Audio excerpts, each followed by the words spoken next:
Et le but de cet atelier, c'est de vous apporter 3 clés, donc c'est 3 secrets pour mieux gérer ce temps. Sachant que c'est très complémentaire. Alors pour ceux qui l'ont vu, j'ai fait un webinaire et pareil, je l'ai fait dans le cadre aussi de Push and Plug. C'est les 5 erreurs contre-intuitives que l'on fait en pensant gagner du temps, mais qui nous en font perdre. Donc peut-être que vous l'avez déjà vu. C'est très complémentaire avec ce que je vais dire. Et si ce n'est pas le cas, je le referai bien de toute façon un jour. N'hésitez pas à me dire si vous êtes intéressé. Je prévois de le refaire de toute façon.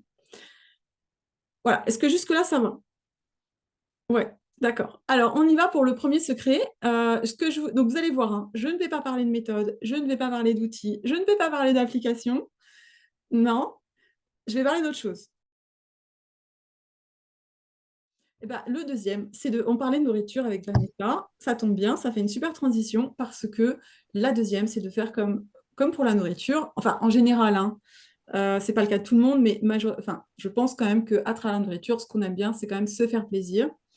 Et donc, moi, vraiment, ce que je vous invite à faire, c'est mettre au maximum. Alors après, on fait ce qu'on peut parce que c'est difficile de mettre du plaisir partout, mais vraiment d'aller mettre un maximum de plaisir dans toutes vos actions. Et parce que parfois, je le vois, on s'oblige à faire des trucs, mais en fait, on kiffe pas en fait. Et je vais vous donner juste un exemple. Alors, les moyens de communication, puisque je pense que vous êtes pas mal à communiquer sur les réseaux sociaux. Alors là, il y a 3 pièges à éviter. C'est par exemple de dire ah, il faut absolument que j'adopte le dernier moyen de communication à la mode parce que tout le monde me dit faut aller sur TikTok, faut aller sur TikTok, faut aller sur TikTok, mais moi j'ai pas du tout envie, mais je me force. C'est un exemple, hein, j'ai rien contre TikTok, hein, je précise. Hein. C'est juste pour que l'exemple il soit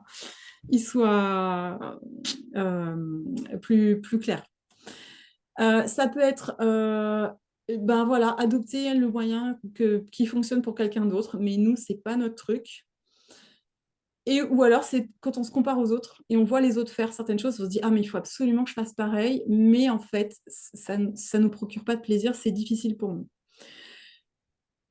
Je vais vous donner 3 exemples d'entrepreneurs à succès qui ont des 3 modes de communication complètement différents, juste parce que, pour vous montrer, et ça c'est vraiment une conviction que j'ai, c'est que je crois vraiment au fait que quelle que soit la façon dont on communique, à partir du moment où on kiffe ce qu'on fait, et après, du coup, en kiffant, on fait de plus en plus et on devient bon. Je crois au fait qu'on peut tout arriver à faire, en fait. Donc, ces 3 entrepreneurs, je ne sais pas si je vais vous les donner, je ne sais pas si vous allez les connaître, les reconnaître. Maud Alavès, elle vous parle pour certains d'entre vous? Pas trop, non? Non, Bon, faites-moi juste un nom ou un oui de la tête. Non? Qui connaît? non. Non, d'accord. C'est une entrepreneuse qui a beaucoup, beaucoup de succès sur le personal branding sur LinkedIn. Et elle a, là, je n'ai pas actualisé les chiffres, mais je pense que c'est plus de 70 000 abonnés sur LinkedIn. Elle a une newsletter qui dépasse les 13 000 abonnés. Et elle, vraiment, son kiff, c'est l'écriture. Donc, elle ne fait pas de vidéo, elle ne fait pas de podcast, c'est l'écriture. Et franchement, c'est vrai, il faut reconnaître, elle est très bonne dans ce domaine. Je vous donne un autre exemple, peut-être que vous la connaissez, Clémentine Gallet, qui a un podcast sur la maternité sans filtre. Je ne sais pas si vous connaissez. Non, non. Alors, elle a un tel succès que là, elle est en train de monter, enfin, elle a déjà monté un one-man show sur la maternité.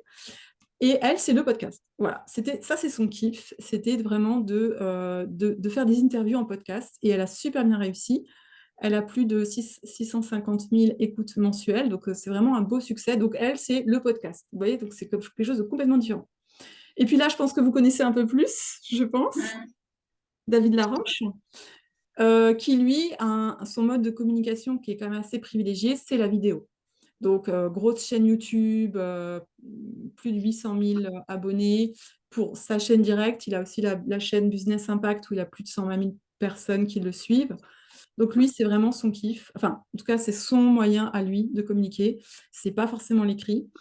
Tout ça pour vous dire que je pense qu'il y a de la place pour tout à partir du moment où on aime ce qu'on fait, on aime son moyen de communication. Et ça, j'ai envie de l'étendre à tout et de vous dire que vraiment, ça vaut pour tout. À partir du moment où on fait les choses parce qu'elles nous font kiffer, parce qu'elles nous plaisent, je crois beaucoup au fait que du coup, eh ben, naturellement, on a de l'énergie, naturellement, on est créatif, on se met volontiers par exemple, à communiquer parce que c'est un moyen qui nous plaît. Et ça vaut à tous les niveaux, parce que ça peut être par rapport aux personnes que vous voulez accompagner, par exemple, hein, d'aller vraiment chercher les gens enfin, que vous avez vraiment envie de servir et pas de vous forcer. Ça peut être par exemple sur la durée d'un accompagnement, si à un moment donné, tout le monde vous dit non, non, mais si tu fais un accompagnement de 9 mois, c'est juste trop long, ça va pas aller, tu auras personne, tu auras aucun client. Mais si vous, c'est vraiment ce qui vous plaît, j'ai envie de dire à un moment donné, ben, il faut s'écouter. C'est pareil sur peut-être la façon dont vous voulez délivrer votre offre, ce que vous voulez mettre dedans. Enfin, vraiment, ça peut être à tous les niveaux.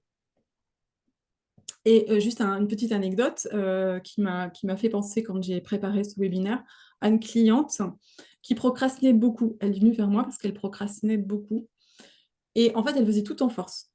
C'était vraiment, je mets le couteau entre les dents et tout ce que je fais, il faut que ce soit dur et il faut que j'en bave. Et voilà. Enfin, ensemble, et c'est elle qui a trouvé sa solution aussi, hein, je ne l'ai pas, je lui ai pas rien imposé. Elle a pris le côté plaisir. Et ça a changé beaucoup de choses. Et effectivement, en mettant du plaisir dans ses actions, en le faisant différemment, eh ben, elle a réussi à beaucoup moins procrastiner et c'était beaucoup plus facile pour elle de se mettre en action. Donc, la petite équation que j'ai envie de vous délivrer, c'est plaisir égale efficacité et surtout, c'est ce qui va nous assurer d'être dans de l'efficacité long terme, de garder de la motivation sur de la longue durée et aussi de la régularité. Je pense notamment à la communication sur les réseaux sociaux, dont on sait que ben, c'est quand même important d'être régulier. C'est ce qui va nous aider. Si on fait le truc qui kiffe, qui nous correspond, qu'on aime, je crois beaucoup au fait que du coup, on sera beaucoup plus régulier et ce sera beaucoup plus facile. Sinon, en force, bah oui, on va peut-être tenir 1 semaine, 2 semaines, 3 semaines, mais après, on aura puisé beaucoup d'énergie et la motivation, elle va baisser. Voilà. Je ne sais pas d'ailleurs si ça c'est... Enfin, est-ce que vous le ressentez? Est-ce que... Oui, Oui, oui, Sophie qui m'a fait oui de la tête, j'ai entendu. Et oui, après, oui, complètement. Martha, oui. Oui, oui, oui, complètement, oui, oui, c'est vrai. Il y a des méthodes de communication qui ne me parlent pas du tout et pourtant j'ai essayé parce que j'avais suivi un coaching. Je l'ai fait parce que voilà, on me l'avait dit de le faire, je l'ai fait et j'ai abandonné rapidement. D'ailleurs, j'avais pas de résultat, donc pourtant je faisais tout ce qu'il fallait. Donc je le sentais pas déjà dès le départ et voilà. Tout à fait. Je comprends complètement. Mais Euh, t'es là, toi? j'ai mes modes aussi préférés et j'en ai certains qui, j'avoue, me demandent énormément d'énergie et j'ai beaucoup de mal à le faire. Mais je crois encore une fois au fait que tous les moyens de communication sont bons parce qu'à partir du moment où on va avoir du plaisir dans ce qu'on fait, ça va se ressentir, ça va rejaillir et ça va faire la différence. Donc là aussi, moi, ce que je vous invite à faire, c'est de prendre ce temps de réflexion sur, dans tout ce que vous faites dans votre activité aujourd'hui, quels sont les endroits où bah, peut-être vous n'avez pas assez mis de plaisir. Est-ce qu'il y a encore des endroits où peut-être il y a des choses que vous faites, hein, mais vous sentez que voilà, c'est pas votre kiff, voilà, vous prenez pas de plaisir. Et comment, peut-être à ce moment-là, vous pourriez en amener un peu plus comment vous pourriez faire pour que bah, voilà, vous puissiez remettre un peu plus de plaisir dans ces petits endroits-là où vous sentez que c'est difficile?